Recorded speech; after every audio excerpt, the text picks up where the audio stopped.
Pasar pusaka, pagi itu seperti biasanya, ramai oleh teriakan pedagang dan derap langkah pembeli. Tapi di balik kehidupan yang tampak biasa, ada ketakutan yang tak terucap.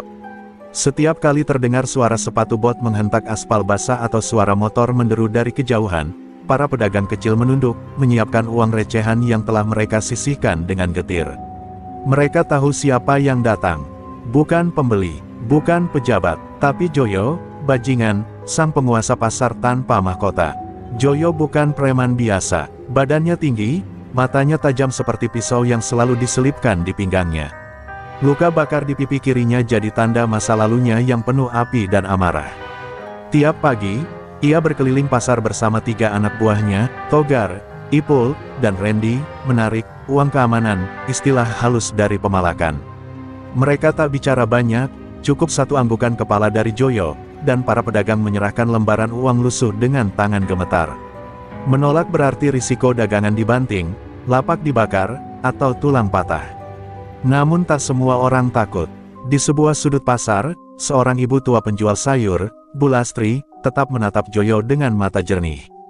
"Dulu kau anak baik, Yo," katanya pelan suatu hari saat Joyo mengambil uang darinya. Suara itu tak melawan, hanya mengingatkan.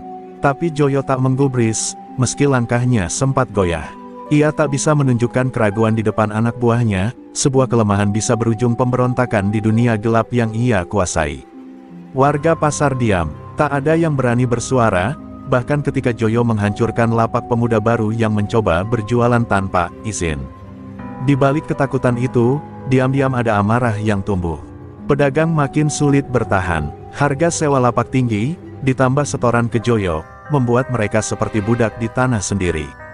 Tapi melawan, tidak ada yang cukup gila untuk itu. Bahkan satpam pasar pun memilih pura-pura sibuk setiap kali Joyo lewat. Joyo sendiri bukan tanpa beban.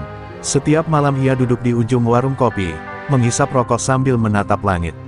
Ia tahu orang-orang membencinya, tapi entah kenapa, ia tak bisa berhenti.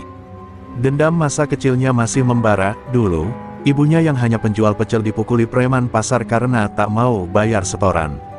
Waktu itu Joyo hanya bisa menangis. Kini, ia menjadi monster yang sama, dengan harapan dunia tak akan pernah menyakitinya lagi. Di sudut pasar yang remang, ada suara-suara yang mulai berdengung. Ormas dari luar kota, yang ingin menertibkan pasar dan menguasai wilayah itu, mulai mengendus kelemahan dalam kekuasaan Joyo. Mereka tahu, di balik ketegasan dan kekerasannya, Joyo sebenarnya hanya satu orang dengan luka lama. Mereka menunggu waktu yang tepat, saat ia paling lengah. Hari itu, langit mendung menggantung rendah di atas pasar pusaka. Joyo berdiri di tengah lorong utama pasar, memandangi para pedagang yang tertunduk. Matanya menyapu kerumunan, seolah mencari sesuatu. Mungkin rasa hormat, mungkin ketakutan, tapi yang ia temukan hanyalah wajah-wajah yang memendam benci. Dan jauh di balik tatapan itu, ada sesuatu yang menanti, akhir dari penguasa pasar yang dulu dibesarkan oleh amarah. Apa yang Joyo tak tahu adalah bahwa hidupnya akan berubah. Tidak besok, tapi sangat segera. Malam itu, angin dingin berembus tajam, menyapu lorong-lorong sempit di antara lapak-lapak pasar yang mulai sepi. Lampu-lampu redup menggantung seperti nyawa yang hampir padam. Joyo duduk sendirian di bangku kayu warung kopi Busari, rokok ketiga belum habis, tapi bara di ujungnya sudah redup. Di balik asap tipis, pikirannya berkecamuk. Ia merasa gelisah, seolah ada yang mengawasi dari kegelapan. Tapi Joyo menepisnya. Ia telah menantang banyak musuh, mengalahkan banyak preman, dan tetap berdiri. Apalagi yang perlu ia takutkan? Namun malam itu bukan malam biasa. Di ujung pasar, di sebuah bangunan lapuk bekas gudang beras, sekelompok pria berjubah gelap tengah berkumpul. Mereka bukan preman, mereka adalah utusan dari sebuah ormas gelap, dipimpin oleh Ki Rasiman, tokoh karismatik yang pandai berbicara tapi kejam dalam tindakannya. Ia tak suka ada kekuasaan liar di luar kendalinya, apalagi dari orang seperti Joyo yang tak tunduk pada siapapun. Sudah waktunya pasar ini punya pemilik baru, desisnya dingin. Dan Joyo harus lenyap. Rencana disusun cepat. Mereka tahu Joyo sering berjalan sendiri saat malam, apalagi setelah semua uang setoran dikumpulkan. Seorang tukang nasi goreng yang biasa mangkal dekat pasar dibayar untuk menyebar kabar bahwa ada perantau baru ingin menyetor uang damai secara pribadi malam itu di lapak tua bekas tempat pemotongan ayam. Joyo, yang penasaran dan penuh curiga, akhirnya menyanggupi untuk datang sendiri, sebuah kesalahan yang akan ia sesali seumur hidupnya. Saat langkah kakinya menapaki tanah becek menuju lapak tua itu, suasana pasar terasa lebih sunyi dari biasanya. Bahkan anjing liar pun tak terdengar menggonggong. Joyo membuka pintu kayu lapuk yang berderit pelan. Gelap, tapi dia tak gentar. "Siapa yang manggil gue?" teriaknya keras. Tak ada jawaban, hanya suara napasnya sendiri. Lalu, braak, pintu belakang dibanting terbuka, dan dari segala penjuru, pria-pria bertopeng dan berpakaian hitam menerjang seperti bayangan kematian. Joyo sempat melawan. 3 orang roboh di awal. Tapi jumlah musuh terlalu banyak, dan mereka bukan preman pasar biasa. Mereka dilatih untuk membunuh dalam diam. Dengan kayu, linggis, dan rantai besi, tubuh Joyo dihantam berkali-kali. Darah membanjir, tulangnya remuk, namun ia tak berteriak, hanya tatapan matanya yang menyala, tatapan binatang yang terluka tapi belum mati. Itu membuat mereka takut, maka Kirasiman memerintahkan hal yang lebih mengerikan, bakar dia. Sekarang, minyak tanah disiram ke tubuh Joyo yang tergeletak setengah sadar. Napasnya tersengal, matanya berair oleh bau menyengat. Seseorang menyulut korek api. "Maaf, bro," kata salah satu eksekutor dengan nada dingin. Dalam sekejap, api melahap tubuh Joyo. Jeritannya menggema dalam kegelapan, campuran rasa sakit dan amarah. Api menari di tubuhnya, namun bahkan dalam kobaran itu, Joyo berusaha berdiri. Setengah terbakar, ia masih menantang maut. Tapi akhirnya, tubuh itu rubuh. Hangus, diam, tak bergerak. Para pembakar pergi, meninggalkan lapak tua yang kini menjadi puing dan abu. Mereka yakin, Joyo telah lenyap dari muka bumi. Mereka bersorak diam-diam, mengira pasar telah mereka menangkan. Namun, malam tak serta-merta memaafkan kekejaman.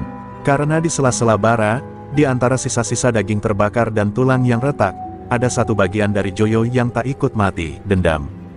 Dan dendam itu, mulai berbisik pada kegelapan. Gelap, hampa, dingin, itulah yang Joyo rasakan setelah kobaran api melahap raganya. Tak ada waktu, tak ada ruang, hanya kesunyian yang menusuk seperti sembilu. Tapi anehnya, ia sadar, ia tak sepenuhnya mati. Ia seperti melayang, tubuhnya tak lagi utuh, namun jiwanya menggantung di antara dunia yang belum selesai dan akhir yang belum dimulai.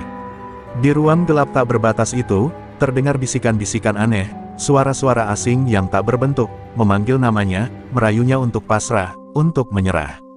Tapi Joyo tidak. "Aku belum selesai," gumamnya, entah kepada siapa. Dan saat itulah, dari celah di antara kehampaan, muncul cahaya merah membara, seperti api namun tak membakar. Dari cahaya itu, muncul sosok tinggi berjubah abu-abu, wajahnya separuh tertutup kain hitam, namun mata itu merah menyala, menatap langsung ke dalam jiwa Joyo. "Kau mencari kekuatan?" tanya sosok itu, suaranya seperti gema di gua terdalam. "Atau kau hanya ingin balas dendam?" Joyo terdiam, ia tak tahu siapa makhluk itu. Tapi rasa sakit, pengkhianatan, dan kehancuran yang menari dalam ingatannya menjawab lebih dulu daripada mulutnya. "Aku ingin mereka merasakan apa yang aku rasakan," desisnya. Sosok itu tersenyum samar. "Kalau begitu, ajian ini cocok untukmu, tapi harga yang harus kau bayar, adalah dirimu sendiri." Lalu dari balik jubahnya, ia mengeluarkan gulungan kulit tua yang tampak seperti dikuliti dari manusia. Tulisan di atasnya tidak bisa dibaca oleh mata biasa, huruf-huruf merah bergerak seperti hidup. Ajian itu bernama Bumi Angkara, ilmu terlarang dari zaman kerajaan yang telah dimusnahkan karena terlalu kejam. Ajian ini hanya bisa dimiliki oleh mereka yang sudah mati namun menolak dikuburkan oleh takdir. Ia membakar tubuh penggunanya dari dalam, memberi kekuatan dari dendam, dan menyatu dengan unsur tanah dan api. Joyo tak peduli. Ia menandatangani perjanjian itu dengan darah yang mengalir dari jiwa, sebuah simbol bahwa ia menyerahkan haknya sebagai manusia, demi kekuatan. Tiba-tiba, tubuh Joyo kembali terbentuk, satu demi satu. Tulang menyatu, otot tumbuh kembali, kulit menutup pelan-pelan, tapi dengan warna yang lebih gelap, seperti arang yang mengeras. Bekas luka bakar tak hilang, malah menjadi pola-pola menyala di sekujur tubuhnya, seperti bara yang tak padam. Saat kakinya menjejak bumi, tanah retak di bawahnya. Ia telah lahir kembali, bukan sebagai manusia, tapi sebagai makhluk dari kemarahan. Langit mengguntur saat Joyo membuka matanya. Ia berdiri di tengah puing-puing lapak tua tempat ia dibakar. Hujan turun deras, tapi air tak sanggup memadamkan bara di tubuhnya. Ia menghela napas pertama dalam hidup barunya, dan setiap hembusan asap dari mulutnya terasa seperti seruan perang dari neraka. Di kejauhan, anjing-anjing melolong, dan angin membawa kabar ke seluruh sudut pasar, sesuatu yang lama telah kembali, tapi bukan dalam bentuk yang sama. Joyo berjalan keluar dari reruntuhan, langkahnya berat namun mantap. Ia tak terburu-buru, waktunya akan datang. Tapi ia tahu satu hal pasti, orang-orang yang membakarnya belum cukup terbakar. Mereka akan melihat siapa yang mereka coba habisi. Mereka akan tahu, bahwa Joyo bukan hanya kembali, tapi ia membawa neraka bersamanya. Dan malam itu, untuk pertama kalinya, para penjagal pasar bermimpi buruk, mereka melihat sesosok tubuh hangus berjalan dalam kobaran api, dengan mata menyala merah dan suara gaib yang berbisik, belum selesai. Fajar belum sepenuhnya terbit ketika udara di sekitar pasar pusaka mendadak berubah. Kabut tebal menyelimuti setiap lorong, aroma tanah basah bercampur dengan sesuatu yang lebih tajam, bau arang terbakar. Para pedagang yang datang paling pagi, seperti biasa hendak membuka lapak, tapi langkah mereka terhenti. Di tengah lorong utama pasar, di tempat yang semalam menjadi arena pembakaran, kini tampak seseorang berdiri, atau sesuatu.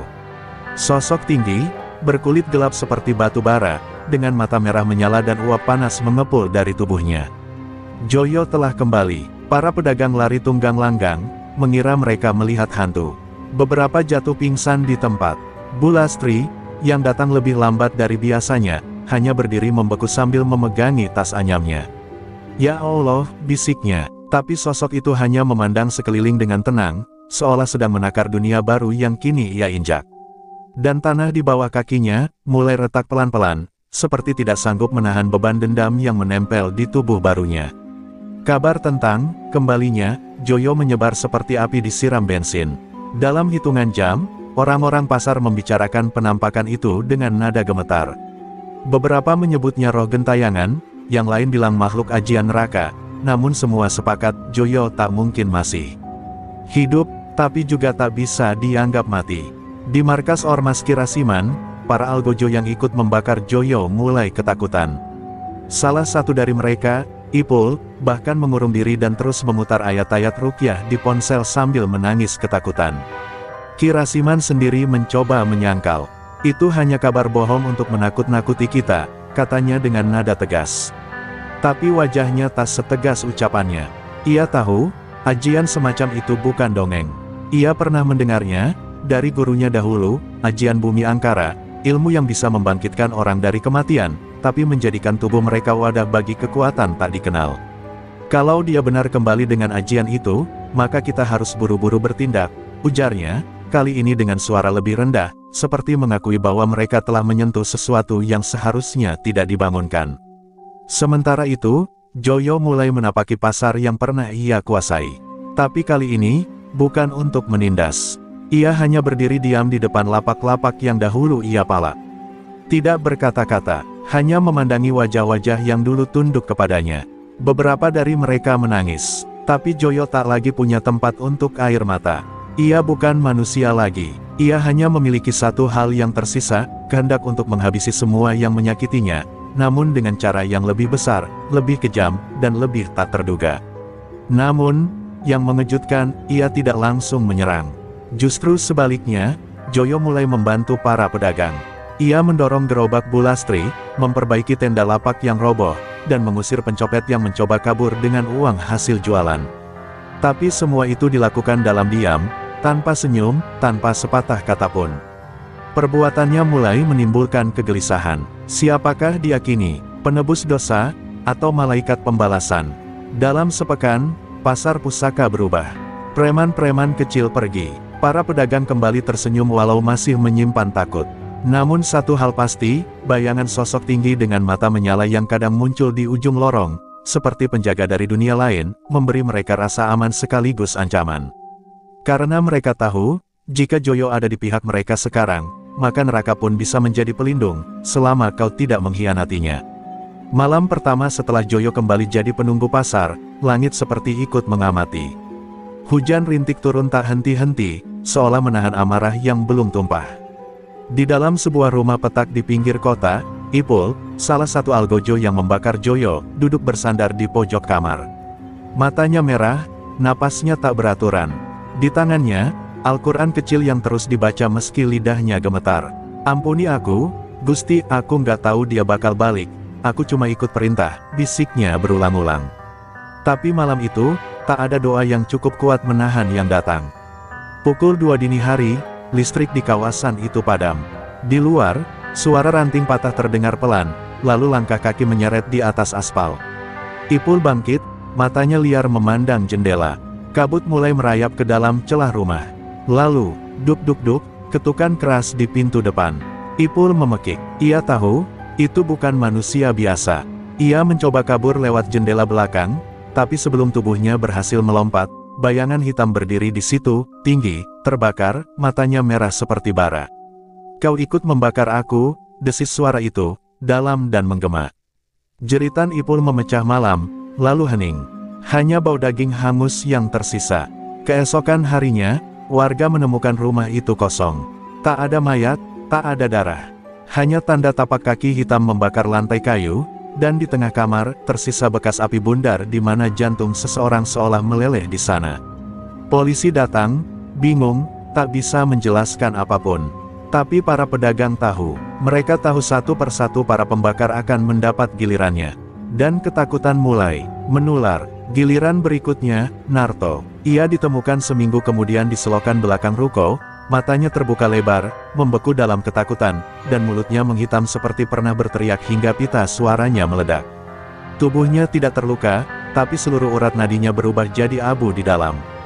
Dokter forensik menyebutnya gagal jantung masif. Tapi yang aneh, tanah di bawah jasadnya terbakar membentuk pola lingkaran ajian kuno. Seorang kiai yang melihat foto tempat kejadian hanya bergumam, "Itu bukan ajian dari manusia, itu ilmu pamungkas arwah dendam." Ki Rasiman yang biasanya begitu percaya diri, mulai goyah. Ia menutup markasnya dan mengasingkan diri di sebuah padepokan jauh di kaki gunung. Para pengikutnya panik, banyak yang mulai melarikan diri ke luar kota, tapi anehnya, yang mencoba kabur selalu hilang dalam perjalanan. Seperti dicegat oleh sesuatu yang tak terlihat. Joyo tak memburu mereka dengan amarah membabi buta, ia memburu dengan ketenangan maut, seperti ajal yang datang perlahan, namun tak bisa dihindari. Namun meski Joyo menghabisi mereka satu persatu, ia tidak menyentuh warga biasa. Bahkan ia semakin sering muncul di tengah pasar, sekadar berdiri diam atau membantu pedagang yang kerepotan. Anak-anak kecil tak berani mendekat, tapi tak lagi menangis. Mereka melihat Joyo bukan seperti dulu, bukan preman bengis, tapi semacam penjaga kelam yang melindungi mereka dari kejahatan yang lebih jahat. Ironis, kehadiran makhluk yang pernah dibakar hidup-hidup justru membawa keadilan yang belum pernah mereka rasakan. Dan malam itu, di tengah lorong pasar yang kosong, Joyo duduk sendirian di bangku kayu lapuk, di tempat ia dulu biasa memalak. Kini ia hanya menatap langit malam yang diselimuti awan kelabu. Di bawah jubahnya yang menghitam dan kulitnya yang terbakar, masih tersisa sisa-sisa hati yang belum padam. Tapi ia tahu, ini belum selesai. Belum selama Ki Rasiman masih hidup. Karena kejahatan yang paling busuk, selalu bersembunyi paling dalam. Di atas lereng Gunung Menyan, tersembunyi sebuah bangunan tua berselimut kabut pekat dan ilalang liar. Dindingnya dari batu hitam berlumut, gerbangnya penuh raja kuno yang telah pudar dimakan usia. Tempat itu bukan sembarang tempat, padepokan petir ranjang, bekas pusat penggemblengan ajian hitam era penjajahan, kini hanya menjadi tempat para pemburu kekuatan gelap yang kehabisan tempat di dunia nyata. Dan di sanalah Ki Rasiman bersembunyi, menyendiri dalam ketakutan, tapi juga menyiapkan sesuatu yang lebih mengerikan. Setiap malam, Ki Rasiman duduk bersila di tengah ruangan bawah tanah, dikelilingi lilin darah dan sesajen kepala ayam hitam. Matanya sembab, tapi jiwanya menolak tunduk. Joyo bukan manusia lagi, desisnya. Kalau dia pakai ajian Bumi Angkara, maka aku harus melawan dengan ajian Rawa Gundala. Itu adalah ajian terlarang yang mengikat kekuatan makhluk dari dimensi lain, lebih tua dari jin, lebih kejam dari dedemit. Tapi ajian itu butuh tumbal, nyawa manusia suci yang belum tercemar. Dan yang paling dekat, adalah salah satu murid SD dari Pasar Pusaka. Malam itu, anak kecil bernama Ilham menghilang. Ia biasa membantu ibunya di lapak sayur, dikenal sopan dan saleh. Tak ada yang melihat siapa penculiknya. Tapi di tengah pasar, Joyo menemukan jejak darah kecil menuju arah utara, membelah pematang sawah, menuju gunung. Ia tahu, ini bukan pembunuhan biasa. Ini tantangan langsung. Kirasiman tak lagi sembunyi. Ia mulai bermain kotor, dan menyentuh sesuatu yang tak boleh disentuh, anak-anak dan jiwa tak bersalah. Joyo tak bisa berdiam, api di tubuhnya kembali menyala, lebih panas dari sebelumnya. Kali ini bukan karena dendam, tapi karena amarah. Ia bukan lagi monster pembalas luka.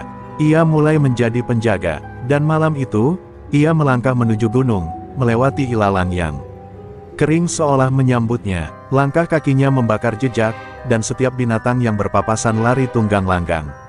Langit bergemuruh, petir menyambar pucuk-pucuk pohon. Dunia terasa tahu, akan ada pertarungan antara dua kekuatan yang seharusnya tidak ada di muka bumi. Di dalam padepokan, Kirasiman menyambut kedatangan itu dengan senyum getir. Ia telah menyiapkan lingkaran pemanggil dan kurban di tengah altar batu.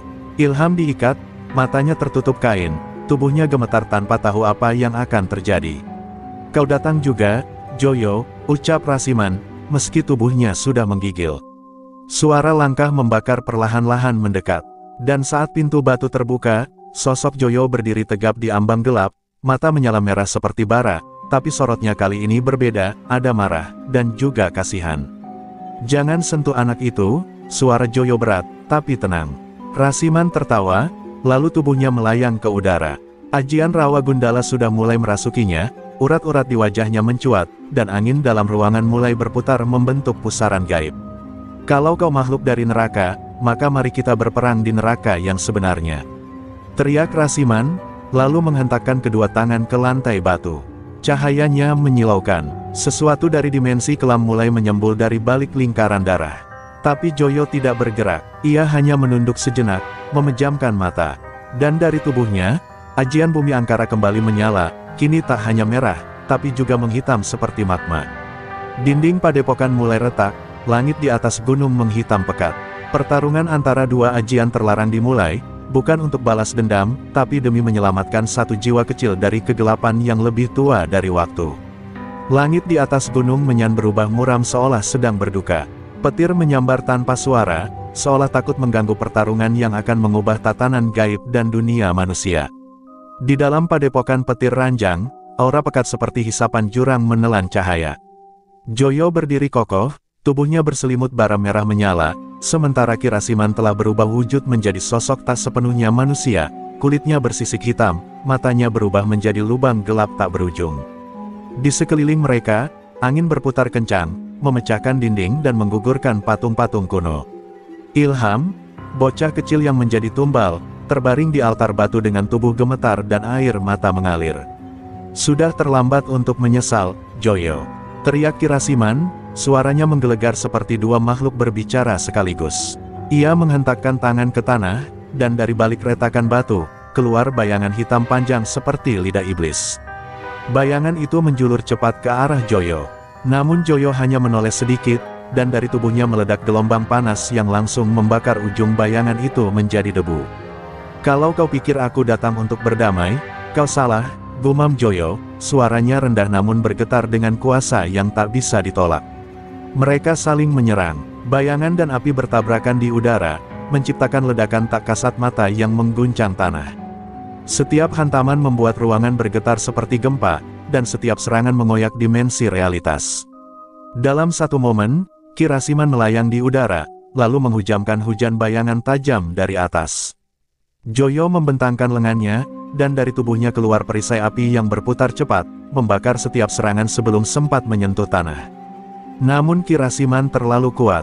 Ia telah memakan puluhan tumbal selama bertahun-tahun, tubuhnya kini bukan hanya wadah ajian, tapi juga penjara bagi makhluk yang ia panggil dari ruang ketiga, dimensi antara dunia arwah dan dunia manusia. Ia membentuk sosok hitam raksasa dari bayangan, dan mendorongnya untuk menubruk Joyo. Tubuh Joyo terpental, menghantam pilar batu hingga runtuh. Untuk pertama kalinya sejak kebangkitannya, ia tersungkur. Asap mengepul dari punggungnya, Tapi matanya tetap menyala. Joyo bangkit perlahan. Api dari tubuhnya kini berubah lebih gelap, bukan merah menyala, melainkan hitam pekat. Ia mengangkat tangan ke langit-langit yang sudah hancur, dan berteriak tanpa suara. Dari tanah, muncul lingkaran api raksasa yang membungkus tubuhnya. Ajian Bumi Angkara yang paling dalam mulai aktif, fase akhir, di mana pemiliknya mengorbankan sisa-sisa kemanusiaan untuk menjadi kekuatan murni. Kalau aku harus menjadi iblis untuk menyelamatkan anak ini, maka biarlah begitu, bisiknya lirih. Gelombang api hitam meledak dari tubuh Joyo dan menelan seluruh ruangan. Ki Rasiman berusaha bertahan, memanggil ribuan bayangan dari dimensi gelap, tapi tak satu pun bertahan lebih dari 1 detik dalam kobaran bumi angkara.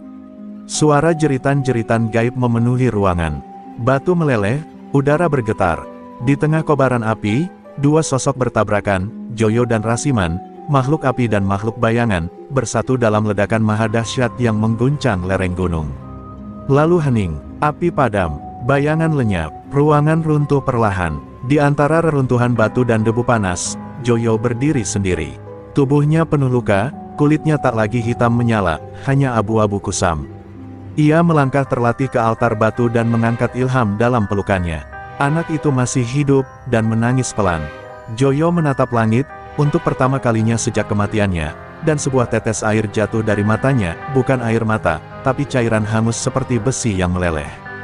Malam itu, dari kejauhan, warga melihat cahaya merah membumbung tinggi dari arah gunung.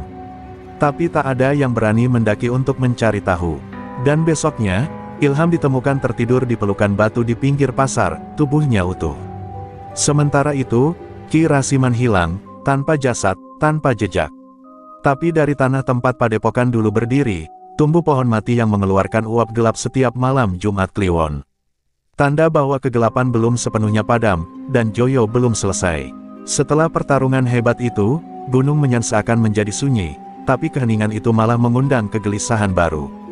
Joyo kembali ke pasar, membawa Ilham yang kini tampak sehat, namun hatinya masih terikat oleh bayang-bayang kegelapan yang belum usai. Di malam pertama setelah kembali, Joyo duduk sendiri di sudut pasar yang sepi, tubuhnya masih lemah dan penuh bekas luka. Namun yang lebih mengganggu adalah bisikan-bisikan yang mulai muncul, suara-suara samar dari masa lalu yang terus memanggil namanya dengan nada menuntut. Malam berganti malam, suara itu semakin jelas. Mereka adalah arwah para pembakar dan korban yang dulu pernah ia kenal, tapi kini menjadi roh penasaran yang tak pernah tenang. Mereka datang bukan untuk membalas dendam, tapi untuk menuntut jawaban. Kenapa kau bangkit kembali? Kenapa kau membakar mereka satu persatu? Bisik suara-suara itu, memenuhi relung hatinya. Joyo merasa seperti dikepung oleh masa lalu yang tak kunjung selesai, seolah hidupnya yang baru tidak punya tempat di dunia manusia. Suatu malam, saat bulan purnama menggantung di langit, Joyo merasakan kehadiran yang berbeda. Sosok bayangan kecil muncul dari balik tumpukan barang bekas di sudut pasar. Itu adalah arwah gadis kecil yang dulu pernah ia selamatkan dari premanisme, tapi meninggal karena sakit. Matanya kosong dan penuh kesedihan. Joyo, kau belum benar-benar bebas, katanya pelan. Ada sesuatu yang kau tinggalkan di sana, di dalam jiwamu. Kata-kata itu seperti jarum yang menusuk, membuka luka lama yang selama ini ia sembunyikan. Keesokan harinya, Joyo mencoba menemui para tetua pasar dan dukun setempat, mencari cara mengusir gangguan arwah itu. Namun yang ia temukan justru cerita lama tentang ajian terlarang yang pernah ia pelajari. Konon, setiap ajian kuat menyimpan harga yang tak terlihat oleh mata manusia, harga yang harus dibayar dalam bentuk kehadiran arwah yang terperangkap di antara dunia ini dan akhirat. Joyo menyadari bahwa ia bukan hanya mempertaruhkan nyawanya, tapi juga jiwanya, untuk tetap bertahan.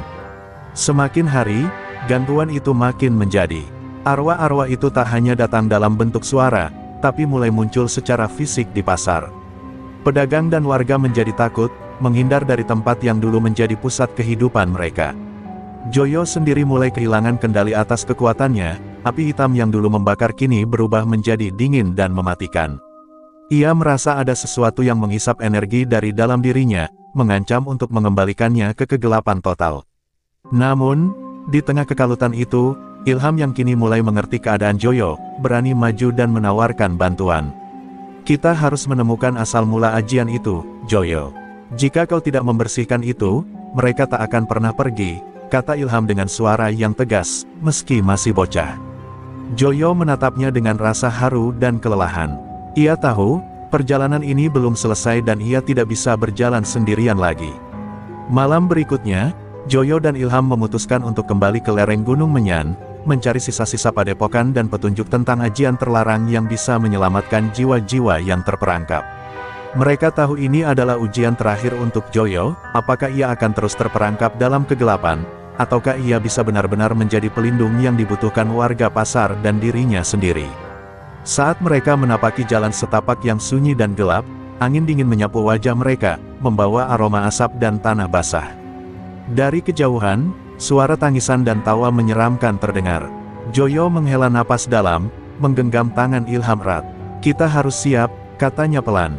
Karena di sana, di ujung gelap itu, arwah yang tak diundang menunggu untuk menguji keberanian dan hati kita. Di lereng Gunung Menyan yang sunyi dan dingin, Joyo dan Ilham berjalan pelan melewati reruntuhan batu yang tersisa dari padepokan Petir Ranjang.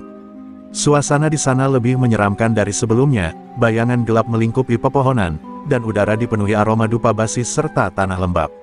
Ilham menggenggam tangan Joyo erat, matanya tak lepas menatap setiap sudut yang tampak seperti menyimpan rahasia mengerikan. "Kita harus temukan buku ajian itu," ujar Joyo, suaranya berat penuh tekad. "Kalau tidak, arwah-arwah itu tak akan pernah tenang." Mereka menelusuri ruang bawah tanah yang dulunya menjadi pusat latihan ajian terlarang. Di sana, debu tebal menutupi berbagai kitab kuno dan gulungan papirus.